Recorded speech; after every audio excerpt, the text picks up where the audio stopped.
ramai berpendapat bahawa rumah ibadat ni dipindahkan ke sini.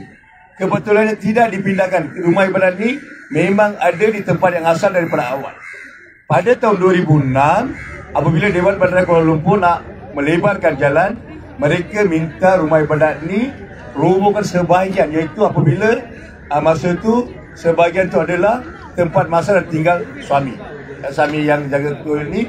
Maka Dewan Bandaraya Kuala Lumpur minta dari pihak kuil untuk memberi laluan, merobohkan sebahagian daripada dapur dan tempat tinggal rumah ibadat. Maka itu dipindahkan ke depan, bukan rumah ibadat. Rumah ibadat memang daripada awal di sini.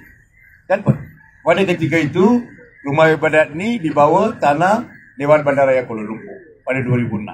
Maka setelah kita setuju untuk alihkan, bukan robohkan toko, bukan pindah, alihkan sebahagian daripada rumah ibadat ni, maka jalan raya telah dibina oleh Dewan Bandaraya Kuala Lumpur.